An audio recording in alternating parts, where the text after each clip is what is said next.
بيتنافس في الدنيا، والصحابة كانوا يتنافسوا في الآخرة. يعني الموقف المعروف عن عمر بن الخطاب وأبو بكر الصديق رضي الله عنه، لما أبو بكر كل ما يسبق عمر بن الخطاب في حاجة، عمر عاوز يوصل. بص هما بيتنافسوا في إيه؟ ده بيقدم حاجة يقوم عمر يجي جري يقدم حاجة، عاوز يوصل للي أبو بكر بيعمله. ما يجيش بقى يقول لك بص رياء، واخد بالك أنت؟ هو بيعملها للفشخرة، هو بيعملها للمظاهر، ده اللي موجود. لكن هو ما كانش بيشغل نفسه بقى. أبو بكر عنده إخلاص، ما عندوش إخلاص، أنا عاوز أثبت أبو بكر. فلذلك لما كان النبي صلى الله عليه وسلم طلب من الصحابة الأموال، فسيدنا عمر قال بس أنا كده بقى هسبق أبو بكر، أنا كده في الوقت ده جالي الفترة إن أنا أعديه. فسيدنا عمر جاب نص ماله وجه للنبي صلى الله عليه وسلم وألقاه في حجره، قال يا رسول الله جئتك بنصف مالي، كده أنا سبقت أبو بكر. يا دوبك ادى المال للنبي ومشي كده، لا أبو بكر داخل، يا رسول الله جئتك بمالي كله. سبحان الله، شوف التنافس. وفي ذلك فليتنافس المتنافسون. قال يا أبا بكر ما تركت لأبنائك، إيه اللي سبته لأبنائك؟ فقال تركت لهم الله ورسوله. كلمة بص بثبات. أبو قحافة اللي هو أبو بكر الصديق، طبعا أبو بكر الصديق دي كلمة الصديق وصف سماه النبي لأبو بكر الصديق، أنت الصديق يا أبا بكر. أما هو اسمه عبد الله بن أبي قحافة.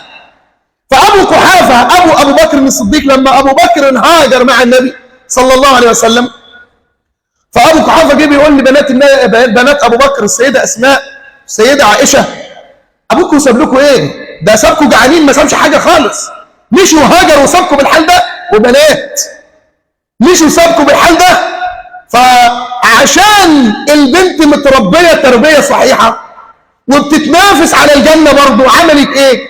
راحت جايبة شوية طوب حجارة كده وحطاهم في قطعة قماش، وراحت ربطهم ومعلقاهم في الحيط، وقالت يا جدي لقد ترك لنا كثير. قال أين هو؟ قالت هنا. فكان أبو قحافة نظره راح ما بيشوفش، فمسك هز كده الشنطة اللي محطوطة دي، قال إذا ترك لكم كثير. شوف التنافس في إيه؟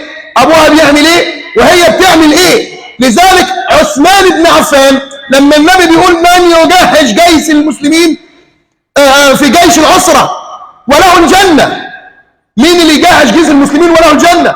3 مرات وعثمان يقول أنا يا رسول الله، أنا يا رسول الله. شوف التنافس. فلذلك عثمان بن عفان اللي الناس كتير ما تعرفوش، له إلى الآن حديقة من النخل ما زالت باسمه، وما زال ثمارها تلقي في ميزان حسناته. بالله عليك هو عثمان بن عفان لسه محتاج للنخل ده؟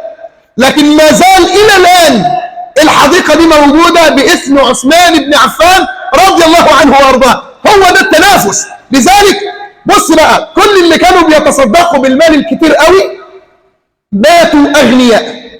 عثمان مات من الأغنياء، أبو بكر مات من الأغنياء، عبد الرحمن بن عوف مات من الأغنياء. تعرف في ناس ما تعرفش ان عبد الرحمن بن عوف ده ترك من المال ما يجعل زوجاته بعد مماته اكننا في حالنا دلوقتي ملايين. ليه؟ لان الناس دي كانت ساعه لما بتيجي تنفق لله بتطلع وما يفكرش في الدنيا. فلذلك تركوا عيوب بعضهم وانشغلوا باصلاح انفسهم، فاصلح الله سبحانه وتعالى حالهم.